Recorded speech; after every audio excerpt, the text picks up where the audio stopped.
What is glory? What does it mean? What is it good for? Why do we want it? Welcome to Strip Cover Lit, where we squeeze the bigger picture out of literature. I'm Adrian Ford, and we are here for another poetry discussion, which will appear, of course, in the poetry discussion playlist here on the channel.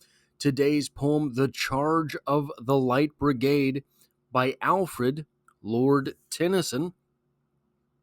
It reads as such. Half a league, half a league, half a league onward, all in the valley of death rode the 600. Forward, the light brigade, charge for the guns, he said. Into the valley of death rode the 600. Forward, the light brigade, was there a man dismayed? Not though the soldier knew someone had blundered.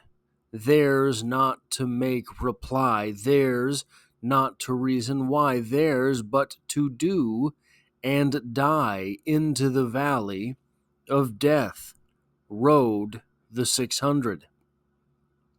Cannon to the right of them, cannon to the left of them, cannon in front of them, volleyed and thundered, stormed at with shot and shell. Boldly they rode and well, into the jaws of death, into the mouth of hell. Flashed all their sabres bare, flashed as they turned in air, sabering the gunners there, charging an army while all the world wondered. Plunged in the battery's smoke, right through the line they broke.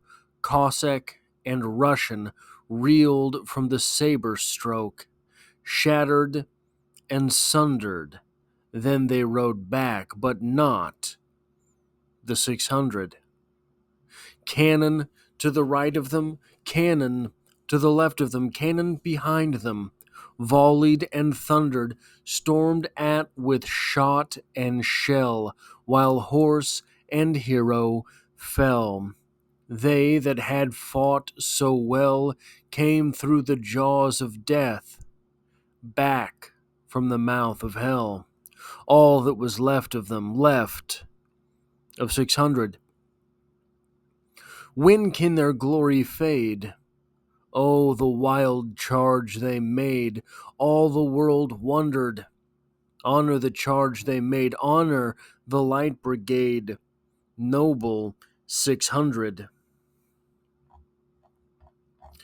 When I was a child, there was a movie called The Highlander. I believe it was The Highlander 2. And I believe the main villain was named something like the Cregan. It's been a very, very long time. And one of the things that the villain in that movie says, because he's sort of a big, mean, haphazard, devil-may-care sort of villain. And the hero is more the contemplative type, is more of a monk warrior. He sneaks up on the hero, I think. Again, it's been a very long time.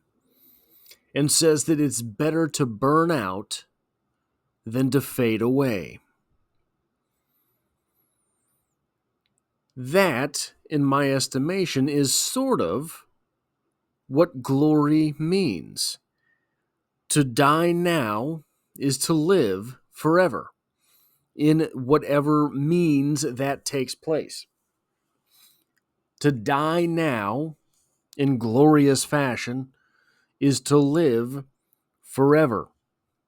In that movie, there was the big, burly bad guy who was very devil-may-care again, and the good guy was the contemplative monk, maybe sort of samurai type. And I think that those two characters are actually a really good representation of this type of thought process here. There's something romantic about glory, right? These men riding into the gunfire, outgunned, outmatched, but they're still going to do what it is that they're going to do by God, and some of them aren't coming back. That is what glory means. Risk death now so that you can live forever. The other side of that, the cold, measured, sort of contemplative, and very stoic side of that, is not romantic. Not in the same way.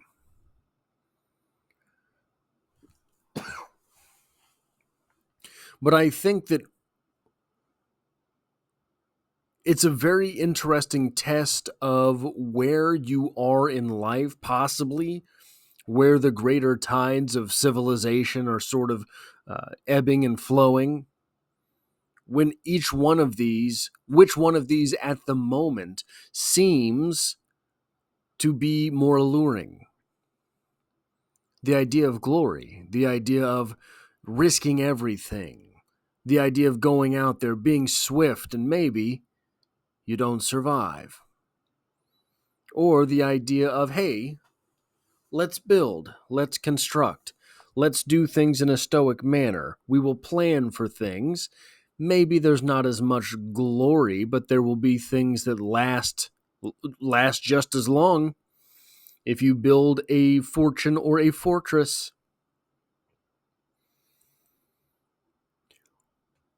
Do these things come from healthy places?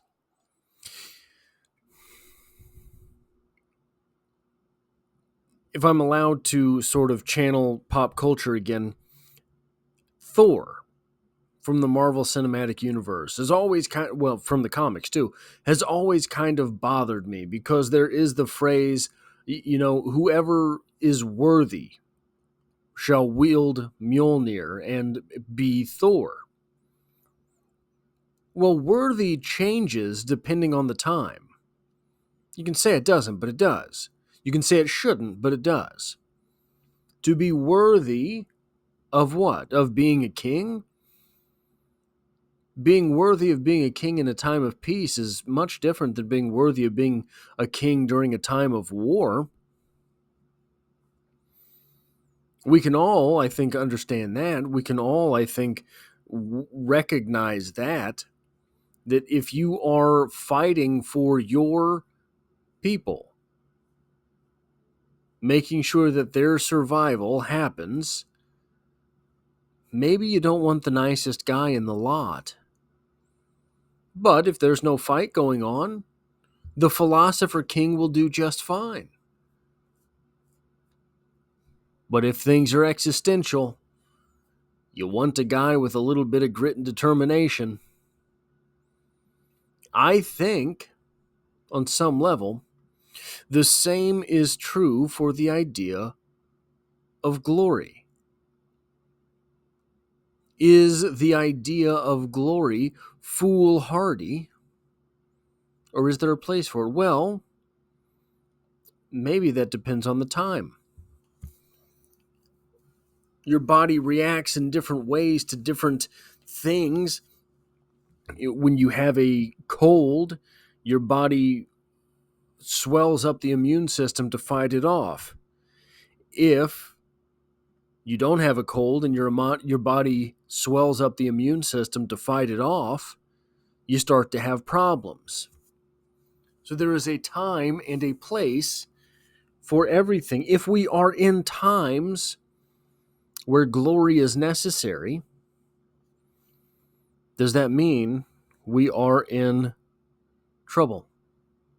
That is all I have for this poetry discussion. If you like or appreciate what it is that I do here, hitting the like button really does help me out, as it tells YouTube to share this video with other literature lovers. And if you find yourself here by chance but not design, literature is the only thing I talk about on this channel, dropping multiple videos every single week. There is poetry on the channel every Monday, and I hope to have you back for the next one.